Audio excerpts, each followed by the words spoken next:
अस्सलाम वालेकुम एवरीवन। आज की क्लास में हम लोग जावास्क्रिप्ट को डिस्कस करेंगे, जो कि आपके प्रैक्टिकल एग्जाम में 10 मार्क्स का क्वेश्चन आएगा। और यहाँ पे हमें फेडरल बोर्ड की तरफ से लिस्ट प्रोवाइड की गई है कोर्स की, जिसमें अरिथमेटिक प्रॉब्लम को सॉल्व करना है, एरिया फाइंड आउट करना है, वॉल्यूम कैलकुलेट करना है, कंपैरिजंस करने हैं डिफरेंट नंबर्स के। इन सब के हम लोग कोड को वन बाय वन डिस्कस करेंगे। अब यहाँ पे हम लोग टैग यूज कर रहे हैं डॉक टाइप HTML। अगर आप इस लाइन को स्किप करना चाहते हैं तो आप स्किप भी कर सकते हैं और डायरेक्ट आप HTML का टैग यूज कर सकते हैं, लेकिन इसका मतलब ये है कि डॉक टाइप HTML के जो डॉक्यूमेंट है वो HTML का डॉक्यूमेंट है। उसके बाद हम लोग यहाँ पे हेड टैग यूज कर रहे हैं। बेसिकली जो हमारे पास वेब पेज होता है, इसका जो टाइटल होता है वो यहाँ पे शो होता है। ये हमारे पास जो मेन वेब पेज है, इसका सारा कंटेंट यहाँ पे शो होता है। ये यहाँ पे आपको डिस्प्ले हुआ नजर नहीं आएगा। जो यहाँ पे जैसे से आपने यूट्यूब ओपन किया हो तो यहाँ पे यूट्यूब लिखा हुआ आ रहा होता है, फेसबुक ओपन किया हो फेसबुक आ रहा होता है। इसी तरह से जैसे हम लोग अब अगर अपना कोड रन करते हैं, उसकी आउटपुट दिखेंगे तो उसका नाम यहाँ पे डिस्प्ले हुआ होगा, जो कि हमने यहाँ पे टाइटल में लिखा होगा जावास्क्रिप्ट प्रैक्टिस। अब उसके बाद हम लोग यहाँ पे स्टाइल टैग यूज कर रहे हैं। बेसिकली हम लोग यहाँ पे इंटरनल CSS को ऐड कर रहे हैं। अब जो जो टैग हमने यूज किए, जैसे बॉडी का टैग यूज किया, सेक्शन का टैग यूज किया, जिस चीज का टैग हम लोगों ने यूज किया है, अगर हम लोगों ने उसकी स्टाइलिंग अप्लाई करनी है तो वो हम लोग यहाँ पे स्टाइल वाले टैग के अंदर लिखेंगे। अब जैसे हम लोगों ने बॉडी का टैग यूज किया, उसकी हम लोगों ने स्टाइलिंग करनी है, तो हम लोगों ने उस टैग का नाम लिखा, उसके बाद यहाँ पे हम लोगों ने ब्रेसेस ऐड कर लिए। और अब हम लोग से क्या स्टाइलिंग अप्लाई कर रहे हैं, फॉन्ट फैमिली हम लोग सेट कर रहे हैं एरियल। ठीक है, मतलब जो हमारा टेक्स्ट है वो किस तरह का नजर आए, ठीक है, उसको थोड़ा सा अट्रैक्टिव बनाने के लिए उसके अकॉर्डिंग हम लोग फॉन्ट फैमिली सेट कर लेते हैं। जैसे हम लोग टाइम्स न्यू रोमन भी कर सकते हैं। मार्जिन हम लोग सेट कर रहे हैं 20 पिक्सल। ओके, अब देखिए जैसे ये हमारे पास बॉक्स है ना, तो अगर हम लोगों ने इसके जो आउटसाइड वाली जो स्पेस है वो हमने सेट करनी हो, तो हम लोग फिर मार्जिन यूज करते हैं। मार्जिन जैसे 20 पिक्सल, कि यहाँ से यहाँ पे कितनी स्पेस होनी चाहिए। और अगर हम लोग ये जो बॉक्स यूज करें, अगर हमने इसकी इनसाइड स्पेसिंग सेट करनी है, स्पेस सेट करनी है, तो फिर हम लोग पैडिंग यूज करते हैं। अब यहाँ पे हम लोगों ने एक और बॉडी के अंदर टैग यूज किया है, सेक्शन का टैग, जिसकी हम लोग यहाँ पे स्टाइलिंग कर रहे हैं। डॉट सेक्शन, डॉट क्यों आया है? डॉट जब हम लोग क्लास यूज करते हैं तो हम लोग डॉट लिखते हैं, और अगर हम लोग आईडी यूज कर रहे हैं टैग के अंदर तो फिर हम लोग इस तरह से हैश लिखते हैं। ओके, अब हम लोग उसका बॉर्डर सेट कर रहे हैं। बॉर्डर 1 पिक्सल हम लोग सेट कर रहे हैं, और उसका आगे कलर सेट कर रहे हैं। और यहाँ पे हमने CCC लिख दिया। हम लोग डायरेक्टली कलर का नाम भी लिख सकते हैं, और अगर हम लोग इस तरह से सेट करना चाहें तो ये भी हम लोग कर सकते हैं। ये बेसिकली हेक्सा डेसिमल में ये हम लोगों ने सेट कर दिया है, और ये ग्रे कलर है। फिर उसके बाद हम लोगों ने यहाँ पे पैडिंग सेट कर दी। जैसे मैंने कहा था कि अगर हम लोग इनसाइड स्पेसिंग सेट करते हैं तो हम लोग पैडिंग के थ्रू करते हैं, तो वो हम लोगों ने 15 पिक्सल सेट कर दिए। उसके बाद मार्जिन मार्जिन बॉटम के नीचे अगर हम लोगों ने स्पेसिंग सेट करनी है तो वो हम लोगों ने यहाँ पे सेट कर दिया। फिर उसके बाद हम लोगों ने कुछ इनपुट जो है वो सेट की थी। जैसे अगर मैं आपको यहाँ पे इसकी आउटपुट शो करवाऊं, तो अब देखिए जैसे यहाँ पे हम लोगों ने इनपुट बॉक्स सेट की हुए हैं, और इसके अंदर यूजर ने कोई ना कोई वैल्यू एंटर करनी है।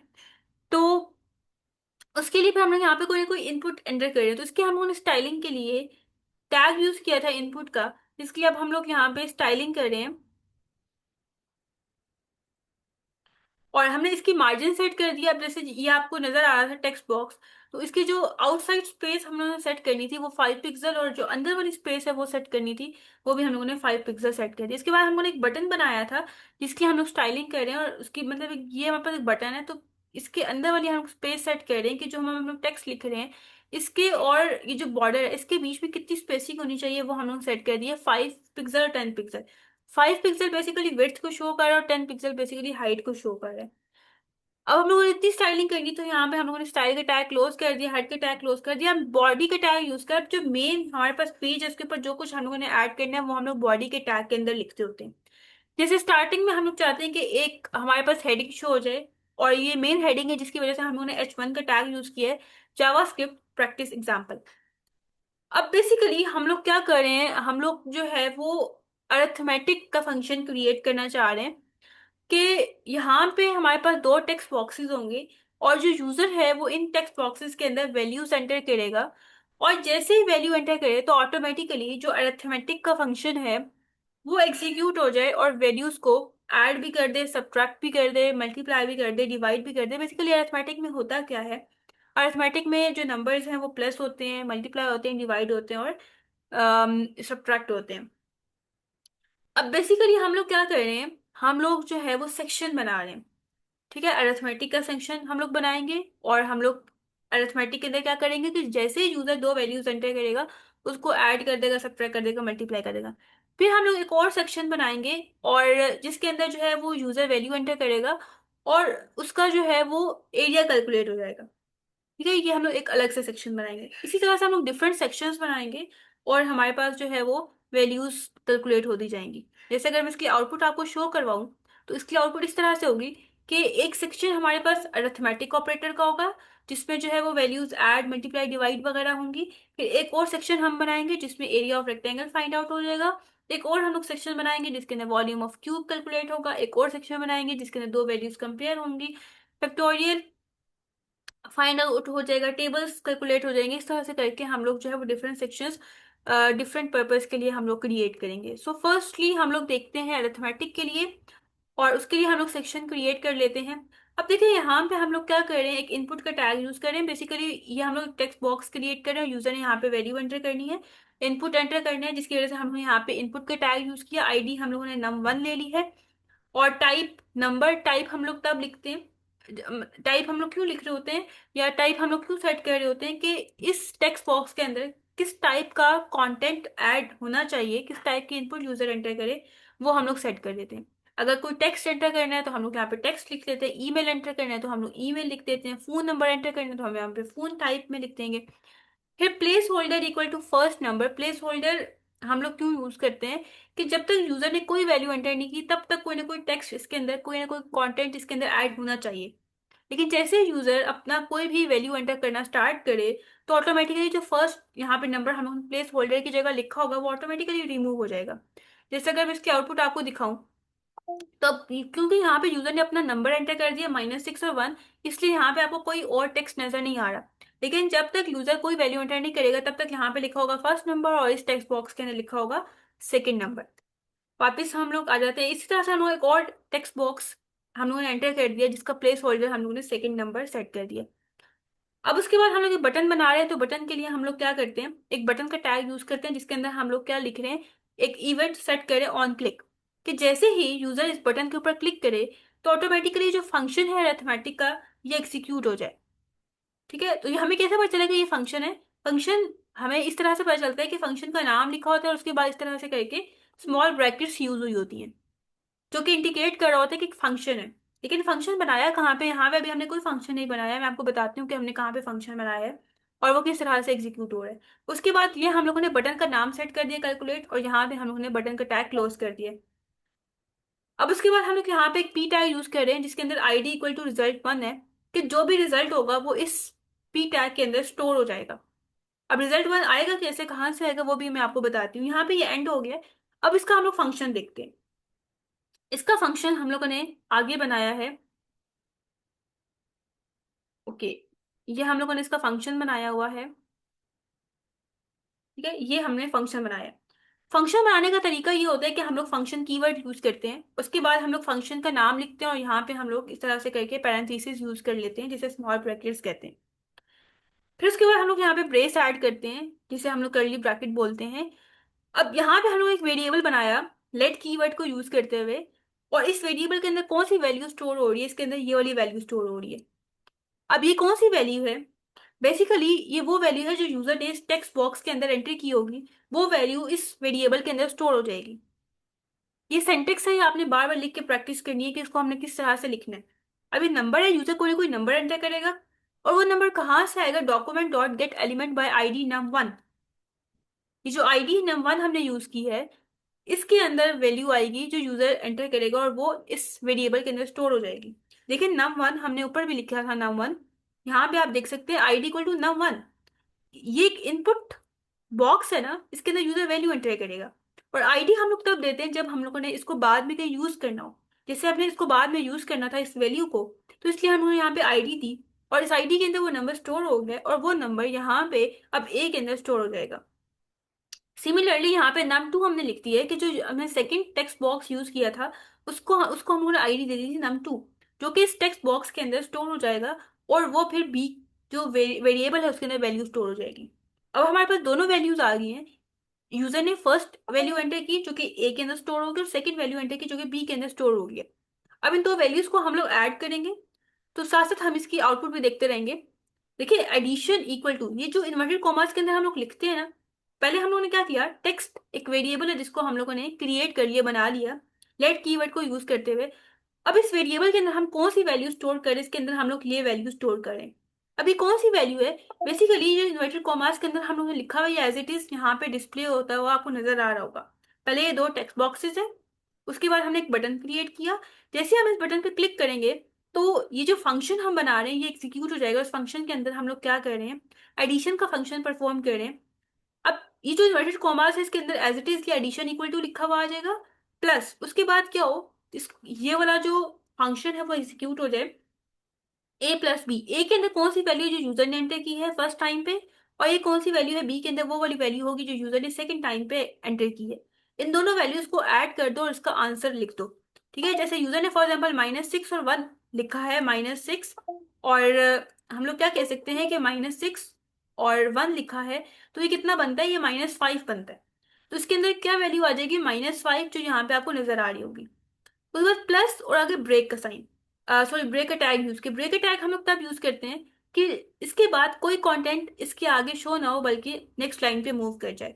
तो देखिए नेक्स्ट लाइन पे मूव हो गया कंटेंट कंटेंट। अब उसके बाद हम लोग यहाँ पे इन्वर्टेड कॉमास दोबारा से यूज कर रहे हैं, जो कि एज इट इज टेक्स्ट को डिस्प्ले कर देता है। जैसे यहाँ पे subtraction equal to as it is show हो गया, और ए माइनस बी, ए की जो भी वैल्यू है बी की जो भी वैल्यू है इनको माइनस करो, और उसके बाद यहाँ पे आंसर डिस्प्ले कर दो।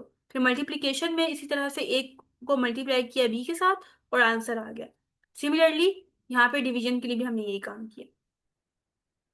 अब उसके बाद क्या हो रहा है कि इनका जो भी आंसर है वो कहाँ पे शो हो जाए, रिजल्ट 1 जो हम लोगों ने ऊपर पी टैग यूज किया था और हमने रिजल्ट 1 लिखा था, वहां पे जाके ये शो हो जाएगा। और उसके लिए हम लोग कैसे लिखते हैं, document dot gate element by ID result 1 dot inner HTML, कि जो भी इसका आंसर है वो इसके अंदर यहाँ पे डिस्प्ले कर दो। फिर सिमिलरली अब हम लोग एरिया ऑफ रेक्टेंगल की तरफ मूव करते हैं। यहाँ पे ये हमारा अरिथमेटिक फंक्शन कंप्लीट हो गया है। एरिया ऑफ रेक्टेंगुलर के लिए भी हमें दो वैल्यूज चाहिए होती हैं, एक लेंथ और एक विड्थ। वो हम लोग इनपुट बॉक्स के थ्रू यूजर से एंटर करवा लेंगे। देखिए इनपुट का टैग यूज किया जिसकी हम लोगों ने आईडी दे दी है लेंथ, और एक और जो यूजर वैल्यू एंटर करेगा उसको हम आईडी दे दी है विड्थ। ठीक है, जो भी वैल्यूज हैं वो आगे हम लोग फंक्शन के अंदर यूज करेंगे। और एक बटन बना दिया है जिसके अंदर हम लोग इवेंट सेट कर दिया है ऑन क्लिक, कि जैसे ही बटन पे क्लिक करें तो जो एरिया रेक्टेंगल का फंक्शन है जो हम लोग बाद में क्रिएट करेंगे वो एग्जीक्यूट हो जाए। और उसके बाद हम लोगों ने यहाँ पे बटन का नाम सेट कर दिया, और उसके बाद हम लोगों ने पी टैग यूज किया जिसके अंदर रिजल्ट 2 की वैल्यू शो हो जाएगी। अब हम लोग इसके फंक्शन की तरफ मूव करते हैं। अब देखिए यहाँ पे हम एक फंक्शन बना रहे हैं। फंक्शन बनाने का तरीका ये है कि हम लोग फंक्शन कीवर्ड यूज करते हैं, उसके बाद हम फंक्शन का नाम लिखते हैं, स्मॉल ब्रैकेट्स लिखते हैं, इसके अंदर हम लोग जो है वो एक एल नाम का वेरिएबल क्रिएट करें जिसके अंदर ये वाली वैल्यू स्टोर होगी। ये वाली कौन सी वैल्यू है, जो यूजर ने फर्स्ट टेक्स्ट बॉक्स के अंदर लिखी होगी। ठीक है, जिसके अंदर हम आईडी जो भी देते हैं वो हम लोग यहाँ पे लिखते हैं, कि जो भी आईडी के अंदर वैल्यू हमारे पास है वो यहाँ पे जो है वो इस वेरिएबल के अंदर स्टोर हो जाए। और इसका जो सेंटेक्स है ये आपने बार बार प्रैक्टिस करनी है, और इसी तरीके से एज इट इज आपने लिखना होगा।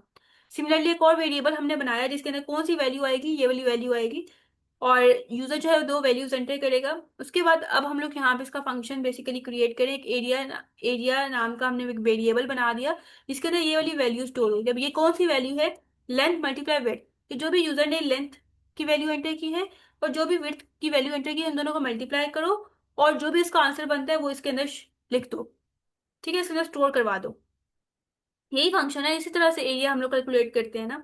फिर उसके बाद हम लोग यहाँ पे जो है लिख रहे हैं document dot gate element by ID result 2, के वो जो पी टैग हम लोग यूज कर रहे थे उसके अंदर हम लोग आईडी दे रहे थे, आईडी इक्वल टू रिजल्ट 2, वहां पे जाके ये स्टोर हो जाए कौन सी वैल्यू, जो एरिया की वैल्यू है ये स्टोर हो जाए। अब ये क्या चीज है, ये जो इन्वर्टेड कॉमास के अंदर हम लोगों ने लिखा हुआ है ये एज इट इज वहां पे शो हो जाएगा। उसके बाद जो एरिया की वैल्यू होगी, जो यहाँ पे हम लोगों ने मल्टीप्लाई करने के बाद जो वैल्यू यहाँ पे स्टोर हुई है वो वैल्यू डिस्प्ले करवा दो, जैसे आपको यहाँ पे नजर आ रहा होगा कि यहाँ पे दो टेक्स्ट बॉक्सेस हैं। यूजर यहाँ पे एक वैल्यू एंटर करेगा, ये वैल्यू एंटर करेंगे, इन दोनों को मल्टीप्लाई करेंगे और ये हमारे पास रिजल्ट शो हो जाएगा। मतलब जैसे बटन पे क्लिक होगा वैसे जो हम लोगों ने फंक्शन बनाया है वो एग्जीक्यूट होगा और उसके बाद वैल्यू हमारे पास डिस्प्ले हो जाएगी।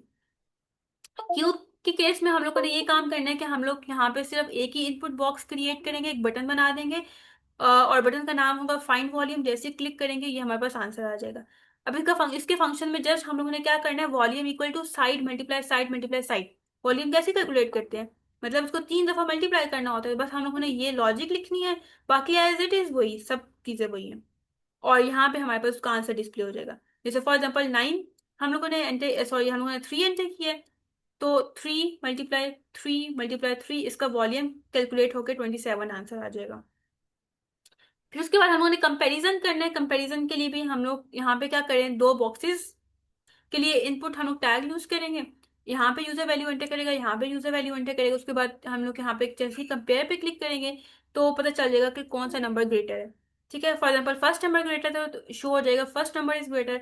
इनकेस सेकंड नंबर ग्रेटर है तो वो शो कर देगा कि सेकंड नंबर ग्रेटर है। यहाँ पे ऐसे ही हम लोग ए के अंदर वैल्यू स्टोर करवा लेंगे, बी के अंदर स्टोर करवा लेंगे।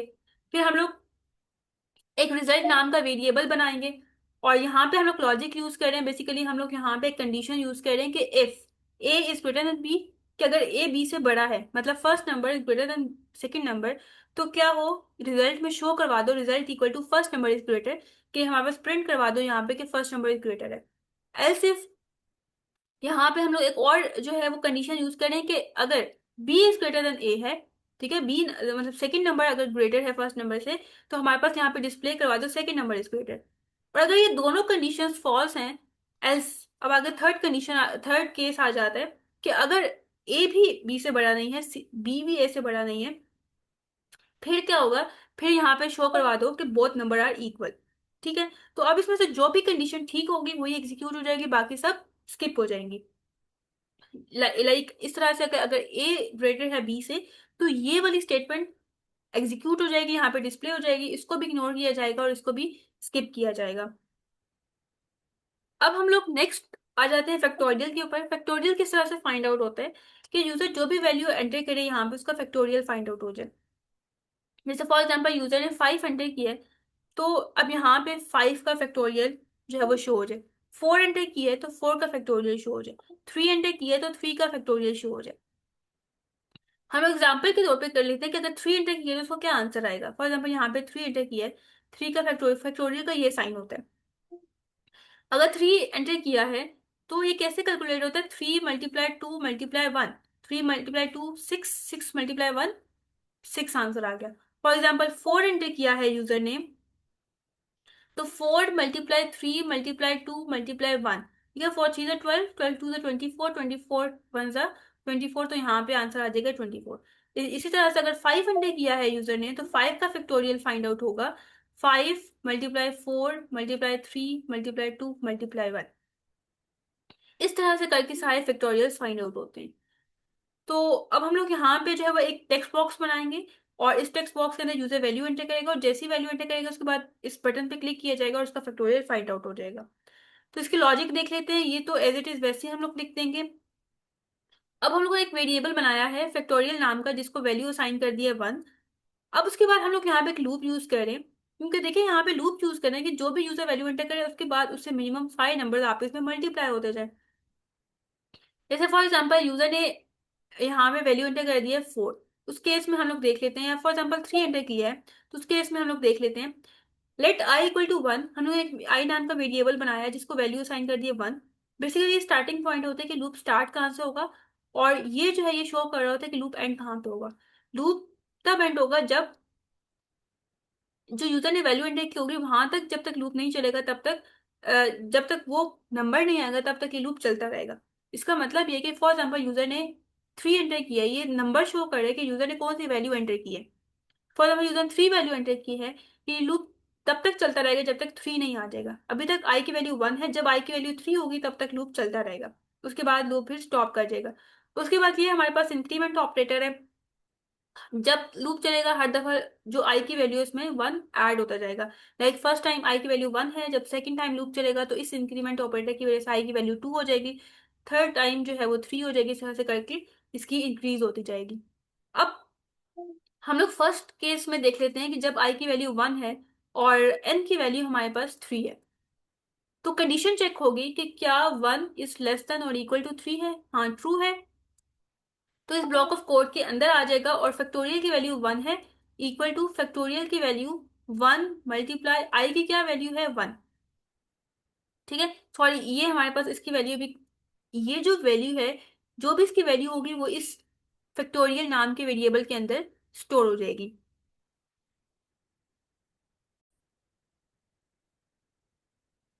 अब जैसे हमारे पास फैक्टोरियल की वैल्यू 1 है, इसको हम लोग मल्टीप्लाई करेंगे 1 के साथ, मतलब आई की वैल्यू भी 1 है, और जब हम इसको मल्टीप्लाई करेंगे जो भी आंसर आएगा, जैसे इस केस में 1 आएगा, तो ये जो 1 आंसर है ये फैक्टोरियल के अंदर स्टोर हो जाएगा। अब सेकेंड टाइम लूप चलेगा इस इंक्रीमेंट ऑपरेटर की वजह से, आई की वैल्यू अब 2 हो जाएगी, और अब उसके बाद दोबारा से कंडीशन चेक होगी कि क्या 2 लेस देन और इक्वल टू एन है, मतलब एन जैसे हम लोगों ने कह दिया था कि 3 है, तो ये ट्रू है, दोबारा से इसके अंदर इस ब्लॉक ऑफ कोड के अंदर आएगा और इसको एग्जीक्यूट करेगा। अभी हमारे पास फैक्टोरियल की वैल्यू 1 है। राइट, अब हम इस 1 को मल्टीप्लाई करेंगे आई के साथ, और आई की क्या वैल्यू है, 2 वैल्यू है। ठीक है, तो अब हमारे पास क्या आंसर आ जाएगा, 2 आंसर आ जाएगा। दोबारा से लूप चलेगा, दोबारा से क्या होगा कि इस जो आई की वैल्यू इसके अंदर क्या होगा, इंक्रीमेंट हो जाएगा, 1 वैल्यू इंक्रीज हो जाएगी, और अब आई की वैल्यू 3 हो गई है। कंडीशन चेक होगी कि क्या 3 लेस देन या इक्वल टू एन है, मतलब एन की वैल्यू जैसे हमने कहा 3 है, तो हाँ ट्रू है। दोबारा से इस ब्लॉक ऑफ कोड के अंदर आ जाएगा, फैक्टोरियल की वैल्यू हमारे पास क्या थी, 2 हो गई थी लास्ट टाइम पे, 2 को हम लोग मल्टीप्लाई करेंगे 3 के साथ और आंसर आ जाएगा 6। राइट, तो अब यहाँ पे आंसर आ गया 6। अब जब नेक्स्ट टाइम हम लोग दोबारा से इस लूप को चलाएंगे और इंक्रीमेंट होगा, आई की वैल्यू 4 हो जाएगी, कंडीशन चेक होगी कि क्या 4 लेस देन या इक्वल टू 3 है, तो ये फॉल्स हो जाएगा, तो इस ब्लॉक ऑफ कोड को दोबारा से एग्जीक्यूट नहीं किया जाएगा, इसको स्किप किया जाएगा, और यहाँ पे इस लाइन को एग्जीक्यूट किया जाएगा। बेसिकली ये लाइन जो है वो डिस्प्ले करवा रही है रिजल्ट फैक्टोरियल इक्वल टू, ये एज इट इज प्रिंट हो जाएगा, और जो भी फैक्टोरियल की वैल्यू है, जैसे इस केस में 6 थी, तो वो हमारे पास शो हो जाएगी। इस तरह से फैक्टोरियल को जो है फाइंड आउट किया जाता है और उसका कोड लिखा जाता है। अब हम लोग सीरीज प्रिंट करवाएंगे, सीरीज जैसे यहाँ पे देखें कि इस टेक्स्ट बॉक्स के अंदर जो भी हम लोग वैल्यू लिखेंगे, जो भी नंबर लिखेंगे, तो 1 से वो स्टार्ट होगा और उस नंबर तक वो सीरीज प्रिंट हो जाएगी। जैसे फॉर एग्जांपल हम लोग ने यहाँ पे 10 एंटर किया है, तो 1 2 3 4 करते करते यहाँ पे 10 तक जो हमारे पास नंबर हैं वो डिस्प्ले हो जाएंगे, इसे हम लोग बोलते हैं सीरीज। तो इसके लिए भी हम लोग लूप एंड लूप हम लोग यूज करेंगे। लूप जो है वो स्टार्ट हो रहा है 1 से, और उसके बाद क्या है, यहाँ पे हम लोगों ने कंडीशन सेट कर दी है कि यूजर जो भी वैल्यू एंटर करे वहां तक लूप चले। जैसे यूजर फॉर एग्जाम्पल 6 एंटर कर रहा है, तो 6 टाइम ये लूप चलना चाहिए, 1 से स्टार्ट होगा और 6 तक ये लूप चलेगा। अब हम लोग यहाँ पे एक वेरिएबल बनाया है हम लोगों ने, जिसको हम लोगों ने वैल्यू असाइन कर दी एम्प्टी, मतलब इसको कोई वैल्यू असाइन नहीं की, वैल्यू इसको इस लाइन से मिलेगी, टेक्स्ट प्लस इक्वल टू आई। आई हमारे पास क्या है, जैसे फर्स्ट टाइम लूप चलेगा तो आई की वैल्यू 1 है। राइट, उसके बाद जो है वो इस तरह से एम्प्टी स्पेस आ जाएगी, दोबारा से लूप चलेगा, जैसे अगर हम लोग इसको साथ साथ एग्जीक्यूट भी करें तो 1 आ जाएगा। दोबारा से लूप चलेगा, आई की वैल्यू 2 हो जाएगी, कंडीशन चेक होगी कि क्या 2 लेस देन या इक्वल टू 6 है। 6 कहाँ से आया है, मतलब हम लोग ये एज्यूम करें कि यूजर ने वैल्यू एंटर की है 6, एन के अंदर वो वाली वैल्यू आएगी जो यूजर एंटर करेगा। तो कंडीशन चेक हो गई, ट्रू है, तो दोबारा से ये लूप चलेगा, और टेक्स्ट प्लस इक्वल टू आई, अब आई की वैल्यू 2 है, तो अब यहाँ पे 2 डिस्प्ले हो जाएगी। नेक्स्ट टाइम लूप चलेगा 3 डिस्प्ले हो जाएगा, बीच में स्पेस आती जाएगी इसकी वजह से, और इसी तरह से करते करते 6 तक प्रिंट हो जाएगा, जैसे आपको ये आउटपुट नजर आ रही है। अब उसके बाद हम लोग टेबल की बात कर लेते हैं कि यहाँ में हमने टेक्स्ट बॉक्स बनाया है कि यूजर जो भी वैल्यू एंटर करे उसका टेबल डिस्प्ले हो जाए। तो टेबल डिस्प्ले करने के लिए भी हम लोगों ने यहाँ पे लूप यूज किया है कि ये लूप जो है 1 से स्टार्ट होगा, 10 तक चलेगा। ठीक है, मतलब 1 से लेके ये 10 तक वैल्यू एंटर 10 तक जो है ये लूप चलेगा, हमारे पास 10 टाइम्स लूप चलेगा। और अब यहाँ पे हम लोगों ने बेसिकली इसकी जो लॉजिक है वो ऐड कर दी है, टेक्स्ट प्लस इक्वल टू, ये तो मतलब जो भी वेरिएबल उसके अंदर वैल्यूज एंटर होती जाए, एंड मतलब जो यूजर वैल्यू एंटर करेगी, जैसे फॉर एग्जाम्पल 6 एंटर की है तो यहाँ पे 6 लिखा हुआ आ जाएगा। उसके बाद ये एज इट इज डिस्प्ले हो जाएगा। उसके बाद आई की वैल्यू, जो फर्स्ट टाइम लूप चलेगा तो आई की वैल्यू 1 होगी, सेकंड टाइम लूप चलेगा तो आई की वैल्यू 2 हो जाएगी, थर्ड टाइम लूप चलेगा तो 3 हो जाएगी, फोर्थ टाइम लूप चलेगा तो 4 हो जाएगी। इस तरह से करते करते 10 टाइम्स तक जो हमारा टेबल है वो प्रिंट हो जाएगा। इक्वल टू, उसके बाद देखिए इक्वल टू डिस्प्ले हो गया, मतलब देखिए ये लाइन जो है वो किस तरह से एग्जीक्यूट हो रही है, अगर हम साथ साथ इसका इसके आउटपुट भी देखें। लूप जो है वो उसके अंदर हम लोगों ने यहाँ पे कंडीशन सेट कर दी। ठीक है कि जो अब यहाँ पे एन क्या चीज है, एन जो वैल्यू एंटर कर रहा है यूजर, ठीक है, तो यहाँ भी n शो हो जाएगा, उसके बाद मल्टीप्लाई एज इट इज आ जाएगा। फिर उसके बाद 1 कहाँ से आया, i की वैल्यू जितनी दफा इंक्रीमेंट होता जाएगा वो वैल्यू आती जाएगी, जैसे फर्स्ट टाइम लूप चला तो i की वैल्यू 1 थी। उसके बाद equal to as it is display हो जाएगा। और 6 कहाँ से आया, ये इसके लिए हम लोगों ने यहाँ पे लॉजिक लिखी है, n मल्टीप्लाई आई। लाइक 6 एंटर किया है तो n की वैल्यू 6 होगी, मल्टीप्लाई i की जो भी वैल्यू है, लाइक फर्स्ट टाइम 1 है तो 6 मल्टीप्लाई 1 हो जाए। i की वैल्यू सेकेंड टाइम 2 हो जाएगी तो 6 मल्टीप्लाई 2। आई की वैल्यू थर्ड टाइम 3 हो जाएगी तो 6 मल्टीप्लाई 3। इस तरह से करके लूप हमारा जो है वो चलेगा 10 टाइम्स तक, और हमारा जो टेबल है वो प्रिंट हो जाएगा। उसके बाद यहाँ पे हमने ब्रेक टैग यूज किया है कि जब फर्स्ट टाइम लूप चलेगा और ये हमारे पास जो लाइन है वो शो हो जाएगी, उसके बाद इसके बाद जो है वो कोई टेक्स्ट शो ना हो बल्कि नेक्स्ट लाइन पे वो मूव कर जाए, जो भी कंटेंट हम लोग ऐड करें वो नेक्स्ट लाइन पे मूव कर जाए। उसके लिए फिर हम लोग यहाँ पे ब्रेक का टैग यूज किया। और हर दफा जो भी वैल्यूज हमारे पास आती जाएंगी वो इस टेक्स्ट वेरिएबल के अंदर स्टोर होती जाएंगी, और लास्ट में हम लोग इस वैल्यू को डिस्प्ले करवा देंगे। और डिस्प्ले करवाने का ये मेथड है, ये सिंटेक्स है, इसको आपने एज इट इज याद कर लेना है। फिर लास्ट हमारे पास लार्जेस्ट नंबर के यूजर जो है वो 3 वैल्यूज एंटर करेगा, और कौन सा लार्जेस्ट नंबर है वो फाइंड आउट करके हमारा जो कोड है वो दे देगा। लाइक फर्स्ट टाइम यूजर ने जो भी वैल्यू टेक्स्ट बॉक्स के अंदर एंटर की वो ए वेरिएबल के अंदर स्टोर हो जाएगी, सेकंड टाइम या सेकंड टेक्स्ट बॉक्स के अंदर जो भी यूजर वैल्यू एंटर करेगा वो बी के अंदर स्टोर हो जाएगा और सी के अंदर स्टोर हो जाएगा। अब हम लोग यहाँ पे फंक्शन यूज कर रहे हैं, और इस फंक्शन को आपने बनाना नहीं है, जैसे आपने यूज करना है क्योंकि ये ऑलरेडी बना होता है।